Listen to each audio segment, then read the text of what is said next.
Welcome to the Field Advisor webinar. Before we begin, of course, we have a few housekeeping items. This webinar will be recorded and available after the live session, and you will be able to get to that recording by an email, along with a survey that you can take after watching this.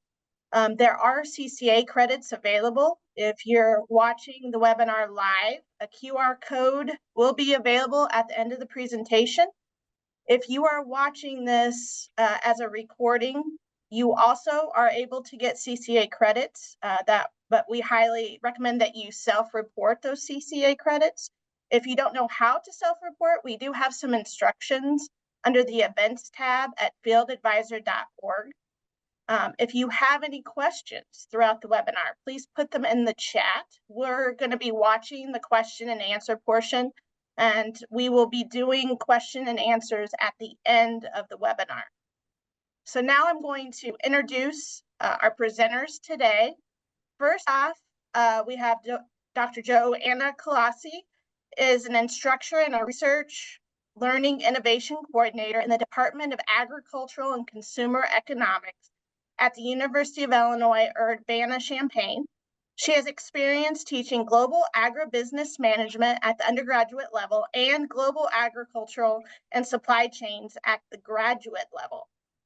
She joined the academic work following a 10-year career as an agricultural journalist in Brazil. Afterwards, she graduated with a master's in agribusiness and a PhD in business administration at the Federal University of Rio Grande do Sul.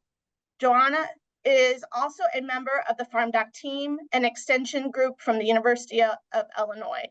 Thank you so much for presenting today, Joana. Next up, we have Dr. Giovani Preza Fontes, currently leads the University of Illinois at Champaign Field Crop Extension and Research Program, where his research focuses on enhancing the agronomic and environmental performance of field crops in Illinois.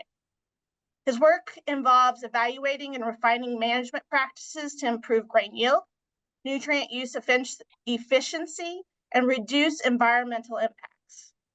Perez Fontes also contributes to teaching and extension outreach efforts. He earned his doctorate in crop sciences from the University of Illinois, following a master's degree in agronomy from Kansas State University and a bachelor's degree from Federal University of Mato Grosso in Brazil. Prior to his current role, Dr. Preza Fontes spent over a year in Purdue's University Department of Agronomy, coordinating statewide research to improve corn nitrogen fertilizer management and cover crop systems. Thank you so much, Giovani, for joining us today. So next up, how we are going to have Dr. Joana Colussi go ahead and take it over and start the presentation, and then follow that with Dr. Perez Fontes. Good morning, everyone. Thank you so much for the nice introduction, Stephanie. It's great to be here. I'm glad that I have this opportunity to talk about Brazil. So I will start sharing my screen. Let's see. One second. I'm putting the screen too. That's here. There we go. Oops. There we go. Can you see my screen? Just Stephanie say yes or yes. Yes. Yeah, good.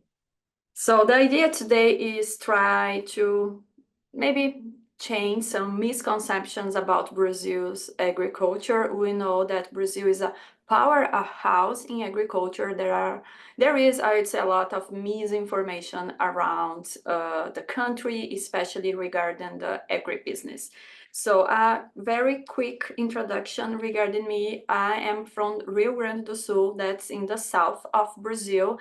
Near Argentina and Uruguay. People that were born in that region, we call gauchos, like cowboys here in the US. So we love wine, beef, horse. So it's a very unique region in Brazil. And of course, we're very proud to be Gaúcho, so something very cultural and a strong culture in Brazil.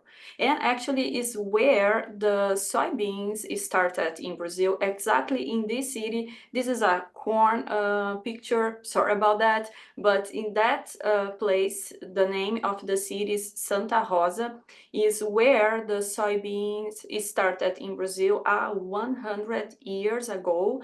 The history tells that one pastor, a guy from Missouri, he went to Brazil to help some poor families that time there. And one time that he went to Brazil, he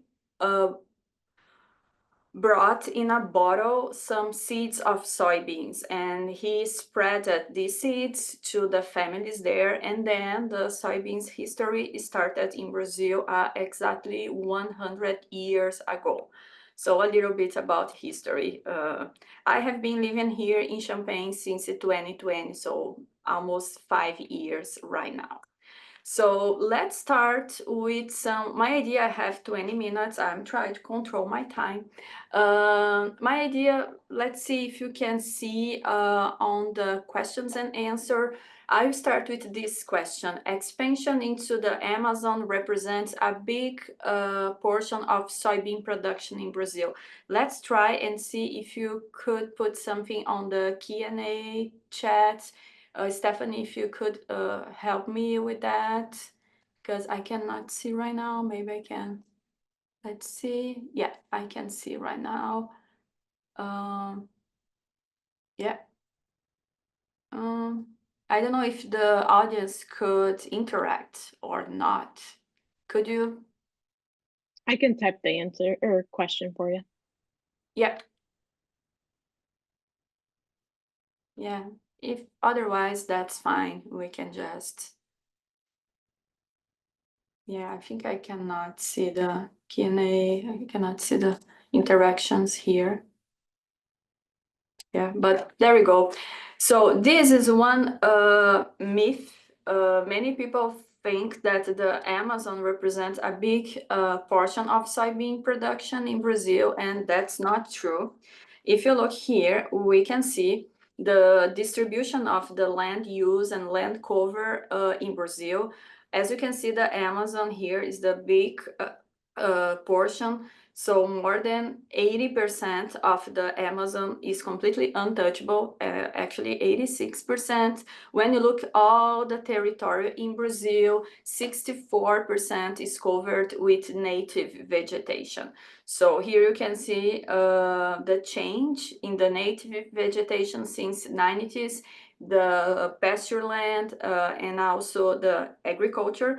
But as you can see, the Cerrado, actually where Giovani is in the center west of Brazil, is the main region for agriculture today. Brazil used in around 10% of its territory for agriculture and around 25% of its territory for livestock. We are talking about 33% of the land in Brazil is used by agriculture and livestock. And we have 64% of the territory in Brazil with native vegetation. So if you compare these numbers with the US or with the Europe, we can see a big difference in the native vegetation.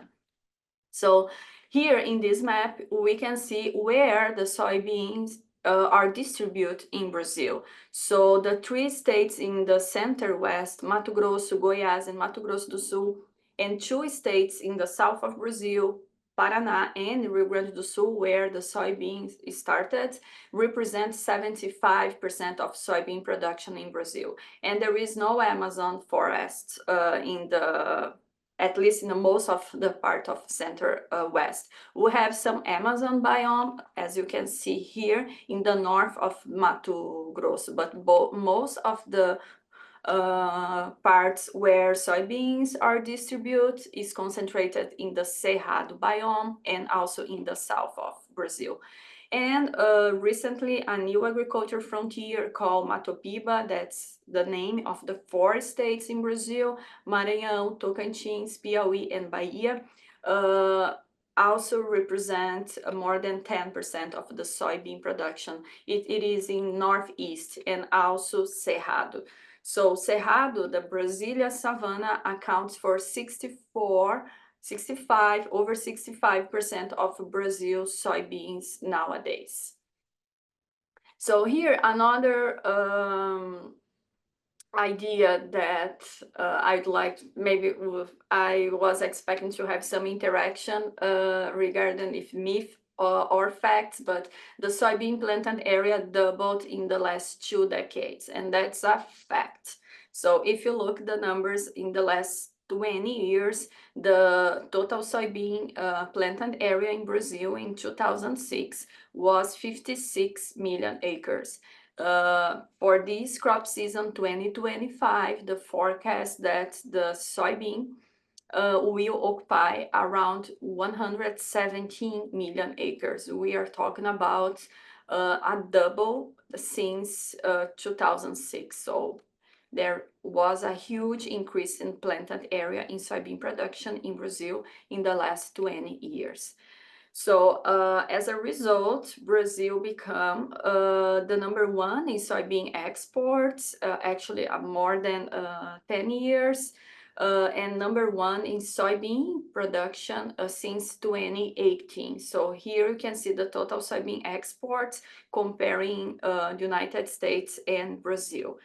And do you know that a big player in this market is China? So if you see 2018, when the trade war between China and the United States started, the soybean exports to China dropped the share for 18%. In that same year, the share of the Brazilian soybeans export to China was over 82%. So here you can see these different trends in the last 20 years as well. So another myth or facts regarding the Brazilian agriculture. Brazil could convert one additional 70 million acres of pasture land to crop production, including deforestation. I was expect to see if you think that's a myth or a fact. Actually, is a myth when you say including deforestation, because this additional area, 70 million acres of pasture land to crop production, is without deforestation. Here you can see one map regarding the crop expansion potential in Brazil based on degraded pasture land. So that means 40 millions, actually here is 70 millions compared to the current crop season. Here you can see the distribution on the map. As you can see, Mato Grosso, there is a potential to increase 12 million acres just converting pasture land into crop land. I'm not talking about Amazon forest. I'm not talking about cutting tree downs. I'm just talking about the areas that today are occupied by livestock, and these areas is more profitable to the ranchers, either to sell this land or to rent this land for farmers instead of invest some money in this area, because normally this is degraded area in terms of fertilization. So as you can see, the highest tension is concentrated in the center west. Mato Grosso do Sul, Goiás, a little bit on Pará and Bahia, and some states of the Mato Piba, the new agriculture frontier. As you can see, in the south of Brazil, Rio Grande do Sul, Santa Catarina, Paraná, are established areas, like here in Illinois, so Indiana, Iowa, there is few spaces or nothing to increase for soybeans or for agriculture as a whole. Here you can go back on the past in 20 years So the degraded pastures have seen as a potential areas for cropland expansion. Again, when I say pasture degradation, is related to overgrazing, pest control, and lack of soil fertilization in this area. So rather than improve the pasture, it's more profitable to convert it. But again, it's not native area. It's areas that were already converted to pasture in the past. If you go back in the last 20 years, Brazil converted 52 million acres of degraded pastures into cropland from 2000 to 2021. And here you can see the degradation levels by biome, the Amazon, Cerrado, Atlantic rainforest, and Pampa as well. So another myth or facts on Brazilian agriculture. Brazil could further expand its currently cultivated area by 40 million acres by intensifying land use for second crop corn.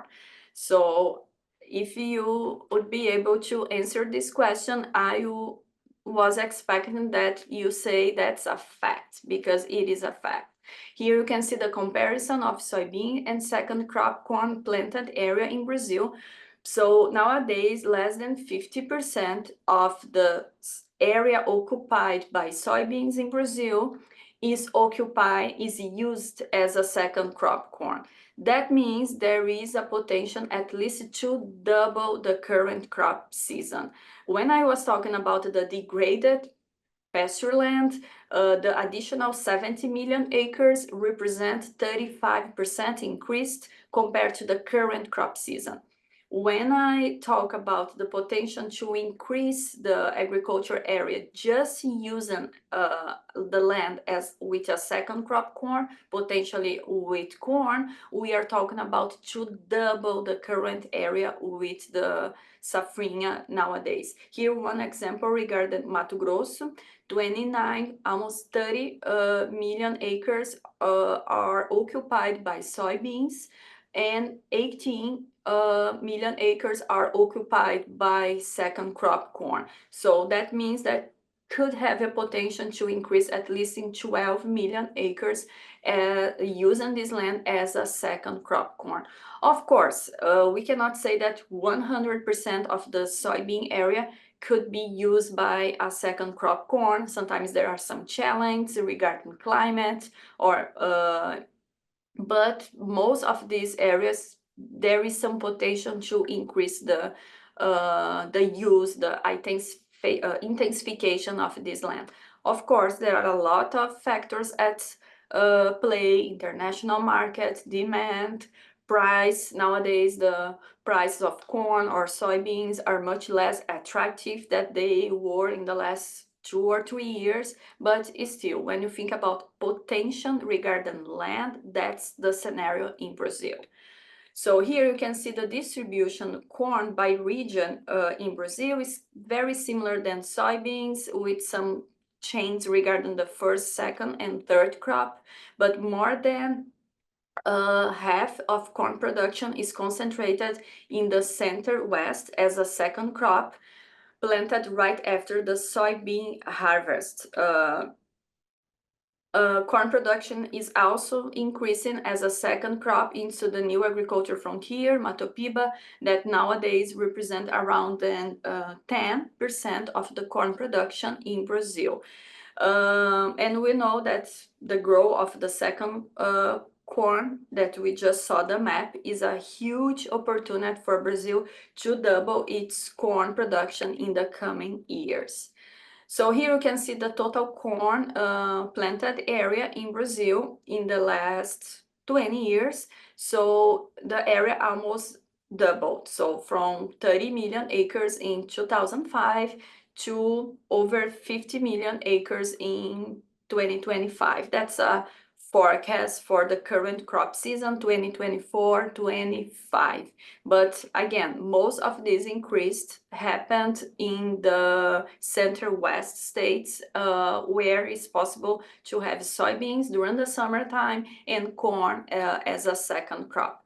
It is not possible to do the same in the south of Brazil, for example. It is possible in some areas of Paraná, in the north of Paraná, but in Rio Grande do Sul, in my state, the double crop is between soybeans or corn during the summer and wheat during the winter. But in other regions, it's possible to have soybeans in the first season and corn as a second season. Here you can see the corn production, 3 crops per year. Like I said, these numbers is regarding last season, but the safrinha account for 75, almost 75% of the corn production nowadays in Brazil. As you can see, the first crop is concentrated in the south, and the second crop is concentrated in the center west. When they say 3 crops per year, I'm not saying corn plus corn plus corn. It will be impossible if you think about agronomic prospect. We are saying that there are 3 crops per year in Brazil in different areas and in different seasons. So there is rotation between corn, soybeans, sometimes beans, or some cover crop or livestock. So here I think is my last myth or facts on Brazilian agriculture, that logistic is the biggest challenge to continue growing.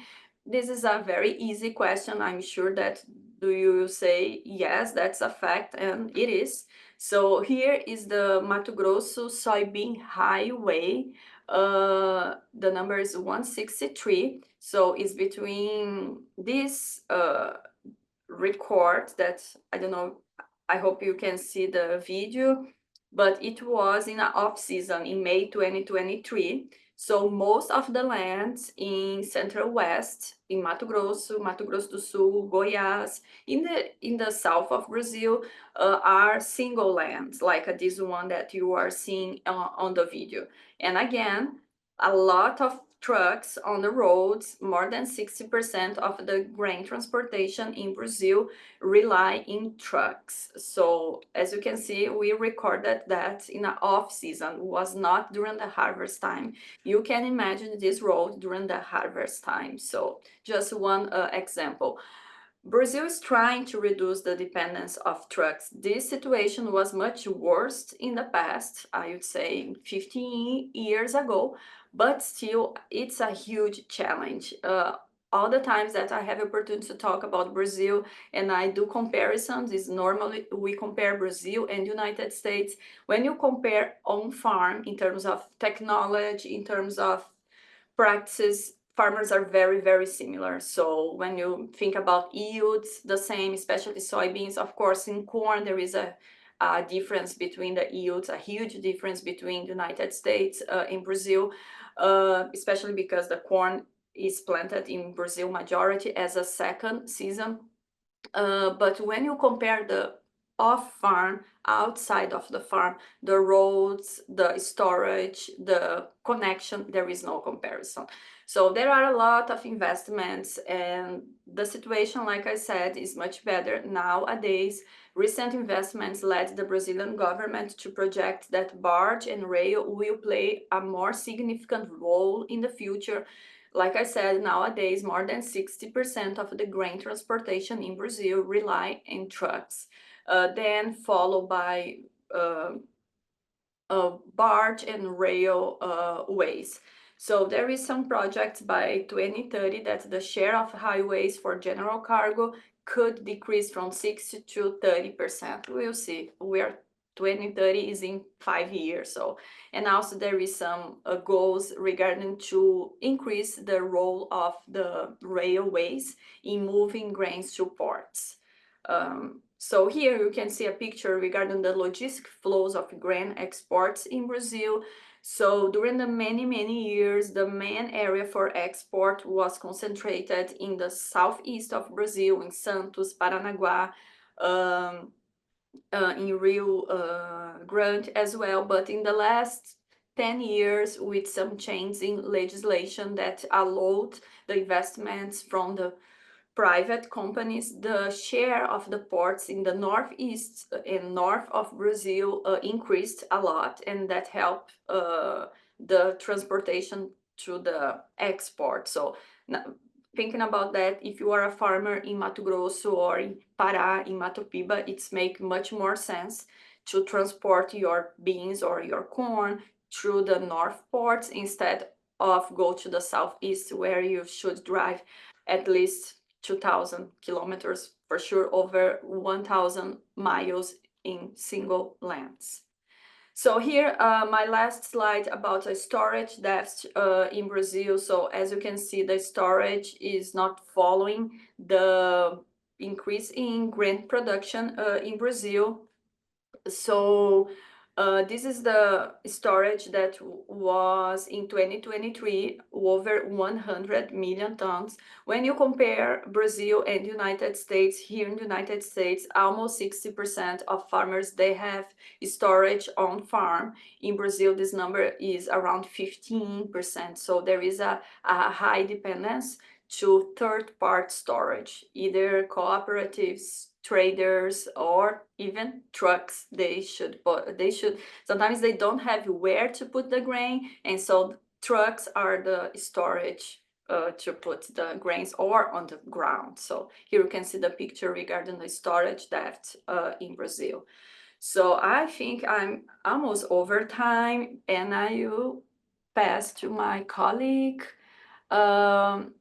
Giovani, and I would be very happy to take any questions you may have after Giovani talk.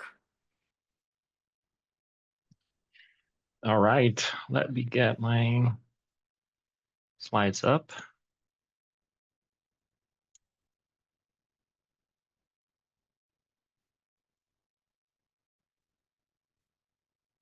Everybody can see my slides? Yes. Cool. Yeah, so good morning, everyone. First of all, just want to say quick thanks to Stephanie and everybody from ISA for the invitation to speak at the webinar. As Stefan mentioned, I'm also from Brazil, so I grew up in the Midwest Brazil, in the state of Mato Grosso.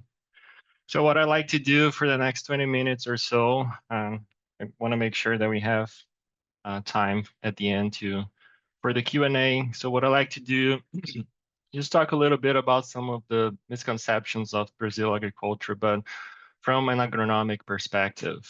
So just for the sake of time, let's go straight to it. So for the first, the first fact that I have here is I tried to follow Joanna's kind of template, but spoiler alert, all my myths and facts are actually facts. So the first fact that I have here, and I think it's perhaps one of the more interesting, at least to me, is that the agricultural revolution in Brazil that has been driven by substantial research and development, right? I think it's remarkable to see how the agricultural production in Brazil has evolved in the past 50 years, right? So Brazil has become an important player in the global food system, right? As Joanna showed. And I think we can think about three key factors that were responsible for this, right? So first, the transformation of acidic, nutrient-poor soils into fertile land. As Joanna mentioned, about 65% of the soybean is being produced in the Cerrado, right? That's the Brazilian savanna. And there are some challenges associated with that. I'm gonna talk a little bit more about this here in a minute. I think the second key factor was I'm gonna quote, tropicalization of crops and animal production systems, right? So a lot of effort in terms of plant breeding to develop adapted varieties to tropical conditions, right? So you can see in the map as the expansion of the soybean production from the south to the Midwest. I think the plant breeding played a key important role there. And lastly, but not least, I'd say the development of a platform of sustainable practices and public policies. Right, so just like in the US, Brazil agriculture is also facing sustainability challenges, right? So in terms of lowering carbon footprint and conservation of natural resources, consumer demand for more sustainable food production systems. So I'm gonna talk a little bit about that too. Okay, so basically, I think what the main point that I was trying to make is that, the increase in grain production, of course, came from increasing cropland, as Joanna showed, but I think another very important factor was also the fact that Brazil was able to increase production in existing area, and also in a more sustainable way. So just a little bit of background, and I don't have a lot of time to go into details, but I hope I can just give you guys a general sense of some of the challenges in terms of the tropical environments, growing soybean in particular in the tropics, in any other tropic area. I think the main challenge is it's related to the inherent fertility of the soils, right? So oxysols, they're called latosolos in the Brazilian system for soils classification. It covers about 39% of the land in Brazil, and it's a predominant soil type in the Cerrado, right? So these are very well developed soils, and what I mean by that is that they're very weathered, right? So they're usually deep soils, well drained.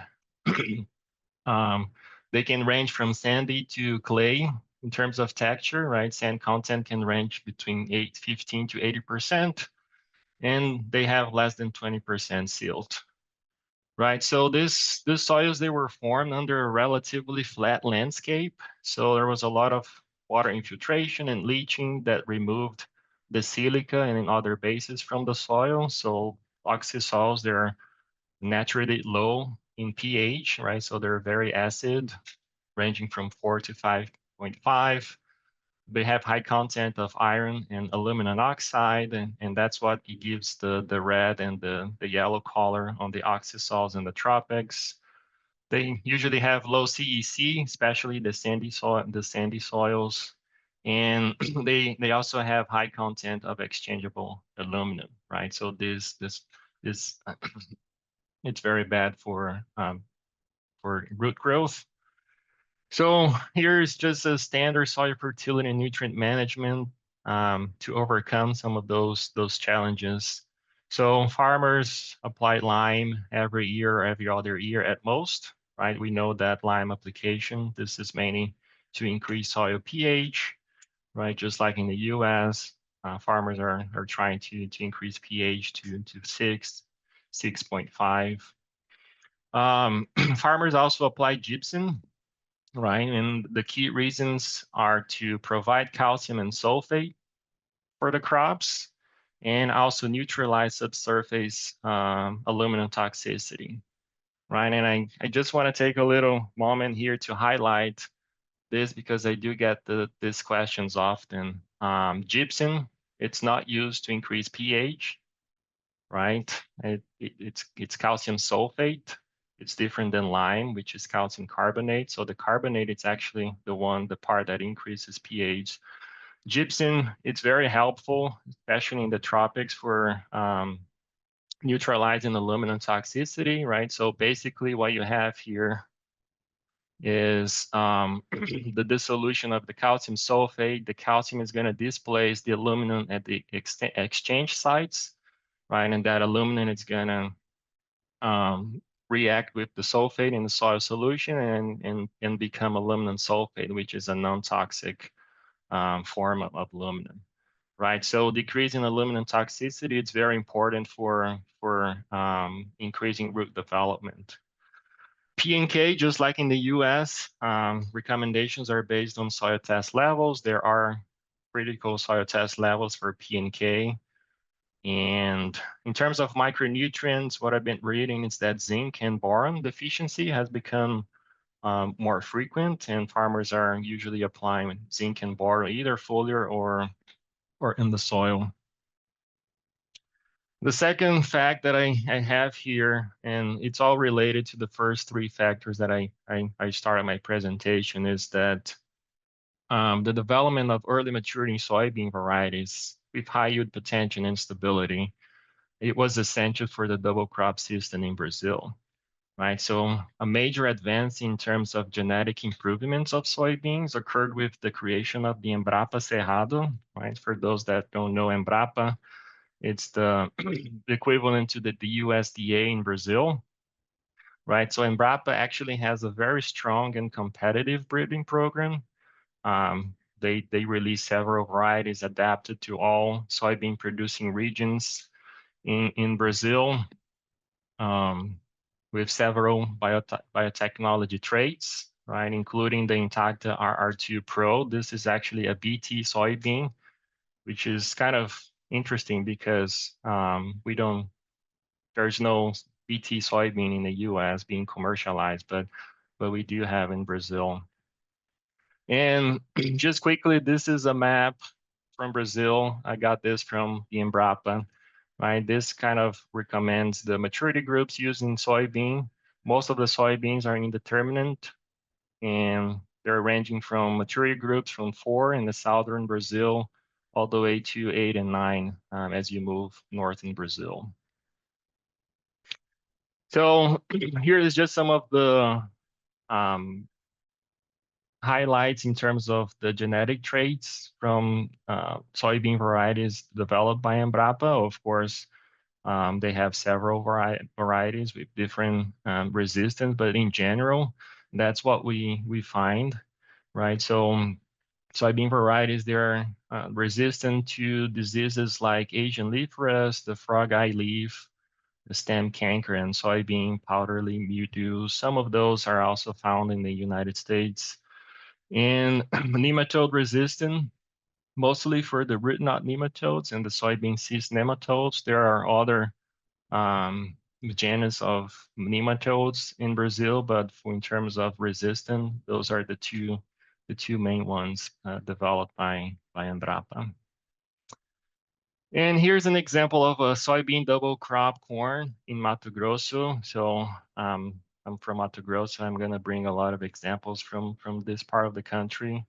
So what I have here in this figure is the average monthly rainfall. This is in the southern Mato Grosso.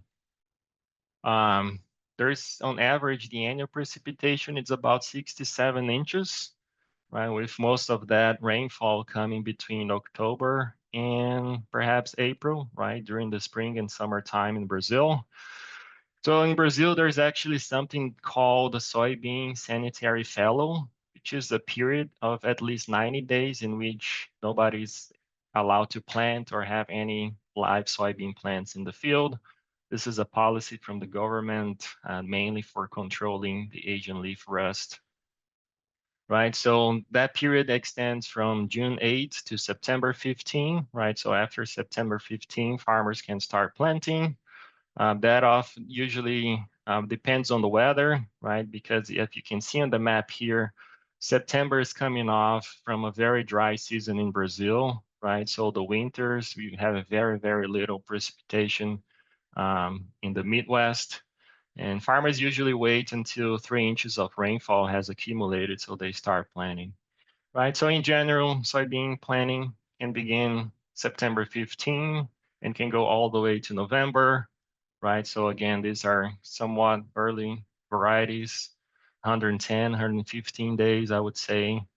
Soybean harvesting starts between January and February, and corn is planted right after that. Right, so the idea is to catch some of the remaining rainfalls from the summer, and by the time that the crop gets to maturity, and start harvesting between mid-May through June.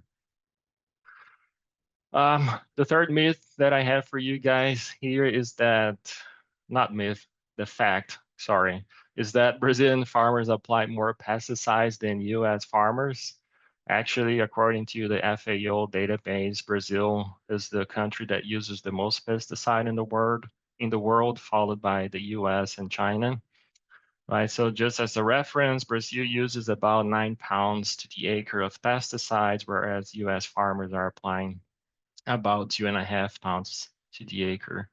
And insecticides comprise 50 to 60% of all those pesticides applying in Brazil. I think this is the other key challenges in terms of grain production in the tropics is the pressure in terms of pests, right? So there are several insects that can cause damage throughout the whole growing season in terms of soybean production. So farmers are often making 3 to 5 applications throughout the season. Of course, that's based on incidence and thresholds. Here is just a few examples of some of the insects that causes defoliation, that they feed on flower pods and seeds. There are a bunch of army worms, a lot of stink bugs, and the silver leaf whitefly. That's actually becoming quite of a problem. This is a fluid feeder, right? So it's becoming an important pest in soybean production in Brazil as well. There is an emerging pest in Brazil. I think the common name that I found on the internet, it's small soy beetle, right? So population has been increased in the Midwest in the past couple of years. It was first detected in Mato Grosso do Sul in the 2017-18 growing season, right? So they can cause a lot of damage early in the season because they feed on the hypocotyl, right? So they kill the plant and reduce stands, and there were quite a few reports of farmers having to replant because of that. And it's somewhat difficult to control because the larvae lives in the soil for about 6 to 7 months of the year. And the adults, they have a night habit, right? And during the day, they kind of hide in the soil and the residue. So chemical control, it's very, very challenging. And the last fact that I have here is in terms of sustainable agriculture.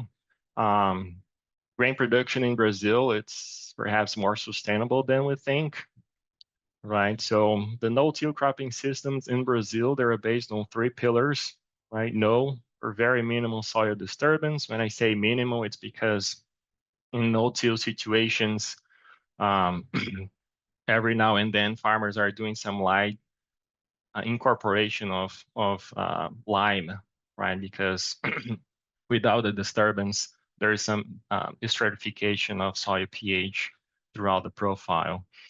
Permanent soil coverage, right? So use of cover crops or forage grasses for grazing. I'm gonna talk a little bit about this here in a minute. And the third pillar is related to crop rotation, right? So soil erosion was actually a big factor into the adoption of no-till cropping systems in Brazil. The state of Paraná was the kind of the pioneer in the adoption in the early 70s. As you can see here in the graph, adoption of no-till cropping system having started increasing rapidly after the late 1990s, right? So it's estimated that about 96 million acres in 2023 was under no-till cropping systems in Brazil, and that comprises about 55% of all cropland in Brazil. There is also something that it's very neat in Brazil is the development of integrated cropping systems, right? So examples here are something that we call crop livestock integration or even crop livestock forest integration, right? So some of the examples that I have here and kind of going from what Joana was saying about converting the degraded pasture lands into crop production, this is mainly due through these integrated cropping systems, right? So here's an example, again, from Mato Grosso and other places, where you can have soy, corn, and brachiaria. Brachiaria is a forage grass in the tropics, right? So this is a system that it's used to remediate some of those degraded pasture lands and making them more suitable again for crop production and all the benefits that comes with it, right? Keeping the soil cover and protected, improving soil quality and diversifying incomes and revenue to the farmers too, right? So again, forage grasses of the genus Brachiaria, they're mainly used, right? So farmers often broadcast Brachiaria after corn planting, or they can just drill the Brachiaria after corn planting too, right? So they're often using kind of a low density terms of 5 to 10 pounds of seeds per acre.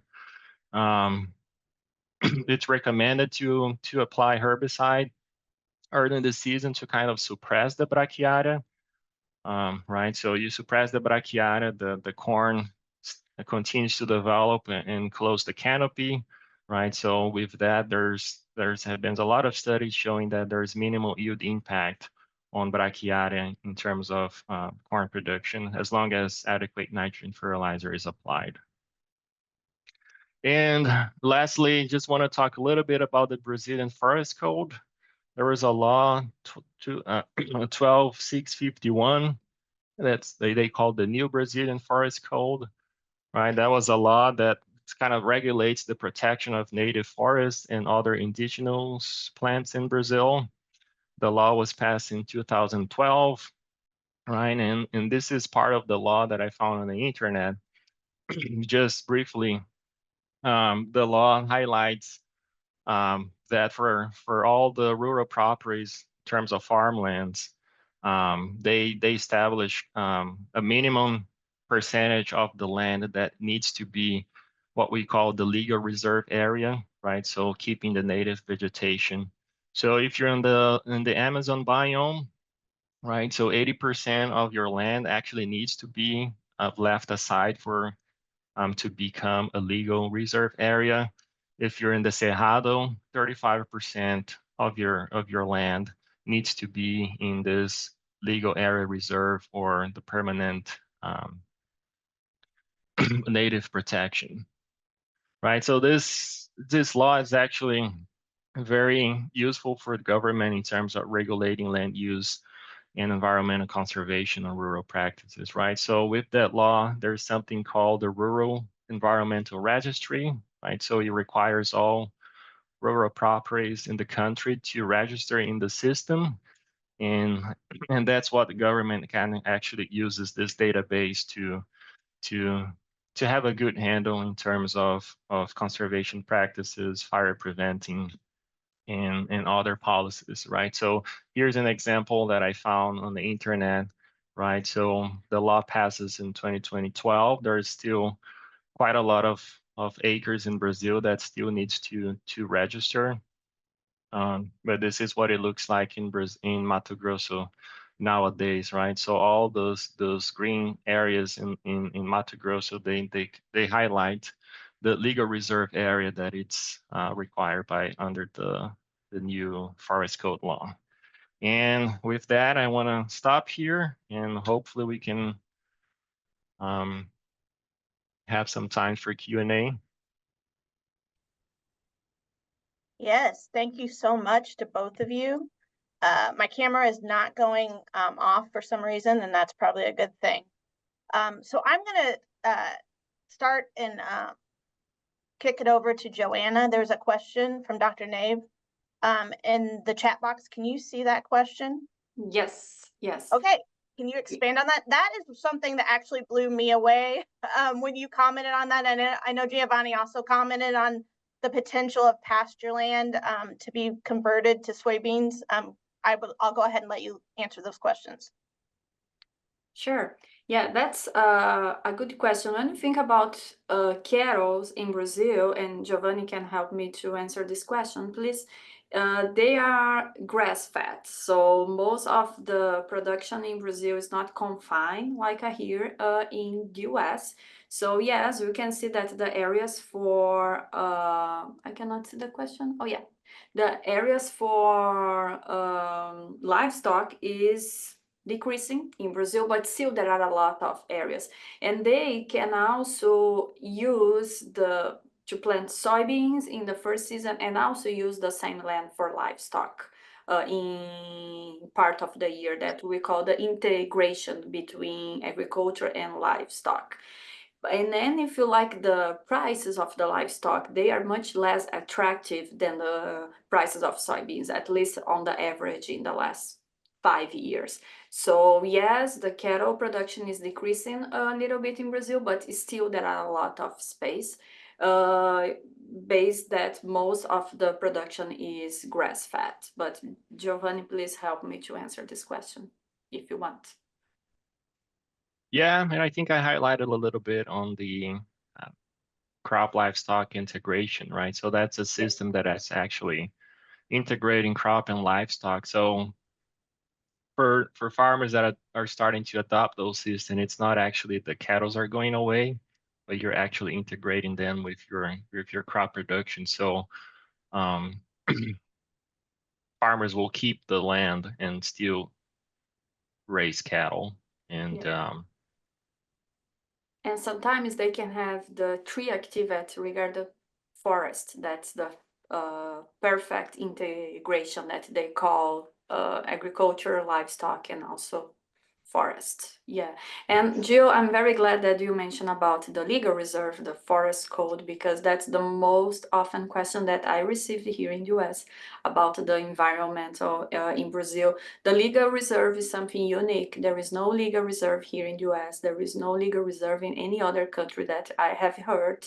And it's something that sometimes also people ask me, but how they control that?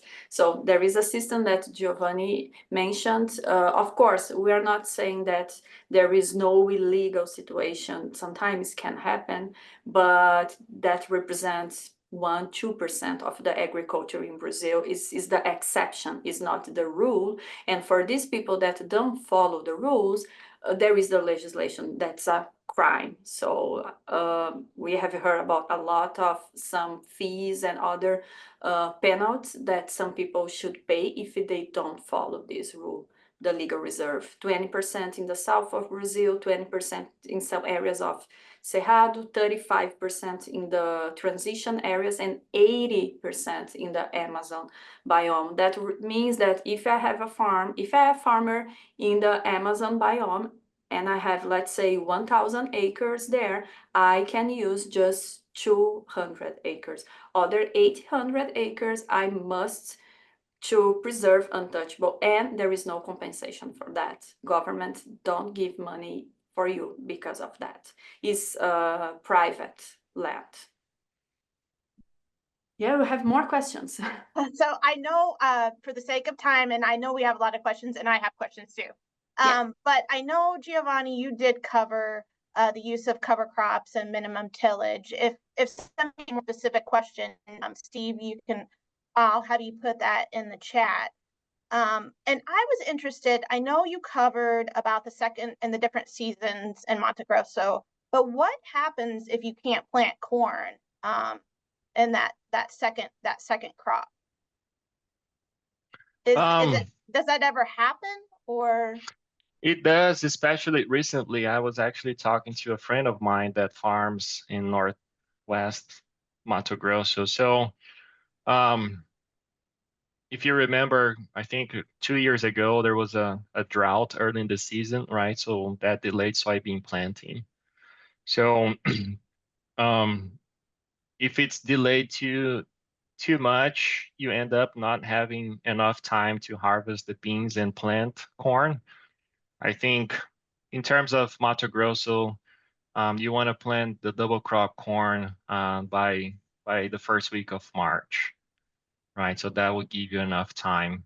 So if that doesn't happen, I think farmers still plant a cover crop or a forage grass, right? Even though they do not have cattle to bring to their field, but with the no-till cropping system that I mentioned, right? So the permanent soil coverage is one of the pillars. So farmers do a good job in terms of growing a cover crop or any other forage grass just for the biomass and keeping the soil cover. I think that plays actually that it's very essential in terms of the oxysols because, right? So there is this conception that with the no-till and producing more and more residue is going to lead to higher organic matter. So farmers still do cover crops if they cannot plant a double crop corn, at least in Mato Grosso, from what I've been talking to people. Okay. Any more comments on this Troy's question about the percentage of cropland using livestock integration? That's a good question. I think I read something about it. I just didn't include in the presentation. I know it's been increasing over time. And if I'm not mistaken, it's like more than 2 million hectares, which we can make the conversion later, that are in some sort of the integrated crop livestock system. So we Yeah. can get the numbers, the exact numbers later if they want. Okay. What's the crop yield potential of these degraded pastures? Will they lag other crop acres? I had the same Uh, question. yeah, that's actually a good question. I did not look into yields, but I definitely we can argue that they're gonna yield way less than a land that it's been under production for quite some time. So average soybean yield in Mato Grosso, this is at state level, right? I think the last time I looked 2 years ago was about 57 bushels per acre. Of course, there are farmers that are pulling more than that, but there are other lands that are yielding less, and that's why dragging the average down. So I would say the yield potential might be less than 50 bushels per acre, or even lower than that. Yeah, I'd like to add something. When you think about Brazil, it's a huge country, like the United States, so you have variations. When you look the numbers regarding Illinois, they are much higher than South Dakota or North Dakota. The same happened in Brazil. Mato Grosso has the highest yields in the country compared, for example, with the Rio Grande do Sul, that you don't have a very predictable weather. In the center west of Brazil, there is the rain season and the dry season that helps a lot, especially soybeans. The average, like Giovani said, in Mato Grosso is around 60 bushels per acre. When you go to other states, 50, but of course, that's the average. So very similar than the United States. The next question they ask, what's the typical corn yield in Brazil? So that there is a huge difference, especially because the production is concentrated as a second crop. So meanwhile, the average in the Midwest here is around 180 bushels per acre, over 200 to 40 here in Illinois. The average in Brazil is 90 bushels per acre. Again, there is variations between producers in Mato Grosso, in Paraná, in Rio Grande do Sul. I'm talking about the average. And this gap, this difference is especially because the corn, or 75% of the corn production in Brazil, is concentrated as a second crop, where there is a high risk of droughts, because they planted that right after the soybean harvest. That's in the February, early March, and they have a very short window because in middle of April, end of April, starts the dry season in Mato Grosso. I'd like just add, this person asked about what are the other major row crops in Brazil besides soybeans, corn, and wheat. So Brazil is number 1 in soybean production, number 3 in corn production. United States number 1, China number 2, Brazil number 3. Brazil is the number 1 in coffee production. Brazil is the number 1 global in sugar production. Brazil is the number 2 in ethanol. United States number 1, Brazil is the number 2. Remember that the ethanol in Brazil is made by sugarcane. The reason that the corn production is increased, we didn't have time to talk about that, Giovani. There are a lot of information, right? But especially in Mato Grosso, there is a boom of the plants to produce ethanol made by corn. There are flax plants that they can use either corn or sugarcane, but also there are new plants that they use 100% corn. Brazil is number 1 also in orange juice, number 3 in cotton production. Tobacco, it's a very important production in Brazil. Brazil is number 2 in production globally, and number 2 in beef production, number 2 in poultry, and number 4 in pork. So as you can see, it's a powerhouse in agriculture. Wow.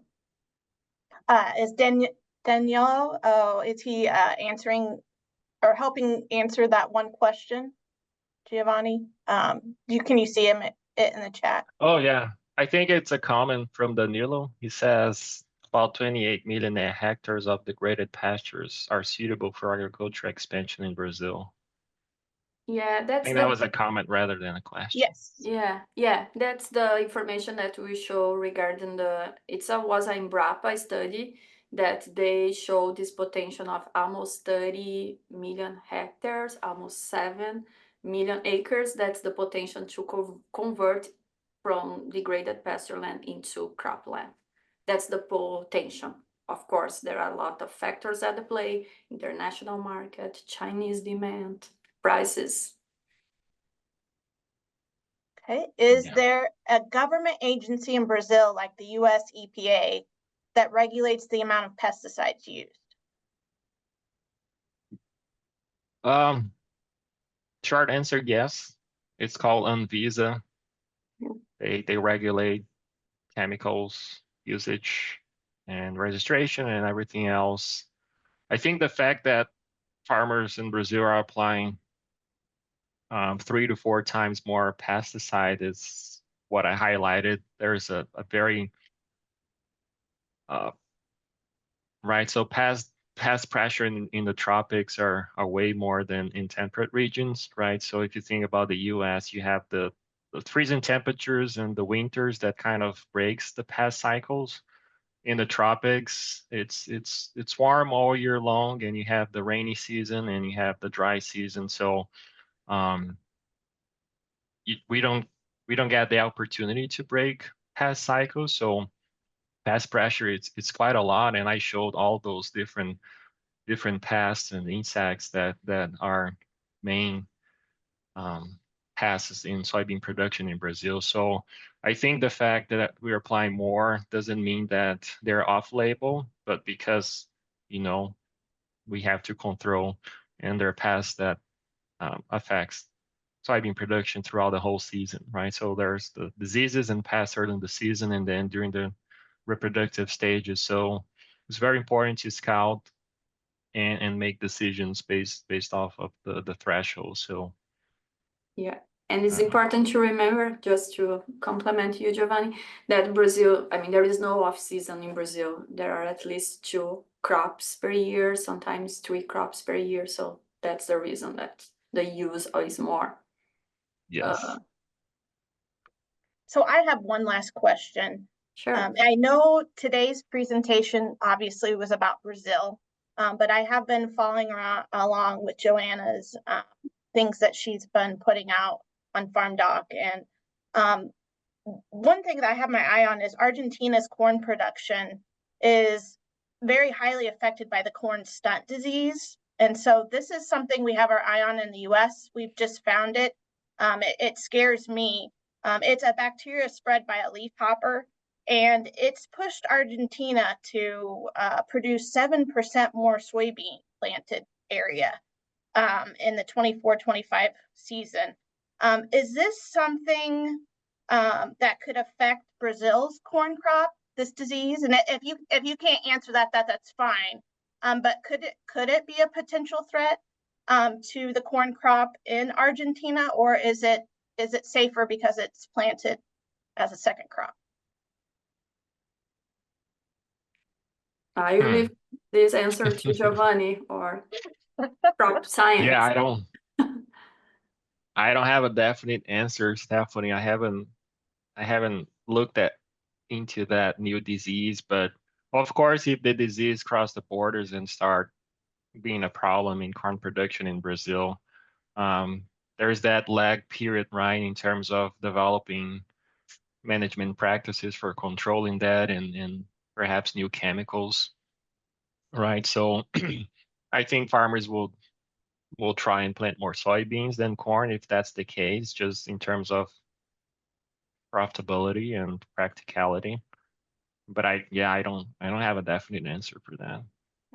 Actually, I received the same question after we published this article on Farm Doc Daily. I received a question for asking if there is the chance or the possibility the same happen in in Brazil, and I didn't have this answer as well. Yeah, Time but will tell. yeah, Well, thank you so much to both of you. I have personally learned so much today, and I appreciate you both taking the time to share your myths or facts about Brazil agriculture. I really appreciate all of you attending. I loved all your questions, and keep them coming. I'm sure you can always still email and reach out to both Joana and Giovani after this. So I just want to remind you, there's the QR code for your CCA credits. And also this will be recorded so you can share it with all your friends and watch it during the holidays, during Thanksgiving or Christmas. I would also lastly want to promote our upcoming webinar on December 18th. It will be at 10 a.m. It's going to be taking a look at climate and water trends with the Illinois State Water Survey.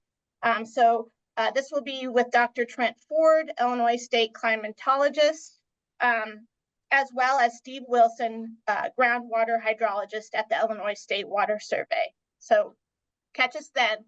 Thank you so much.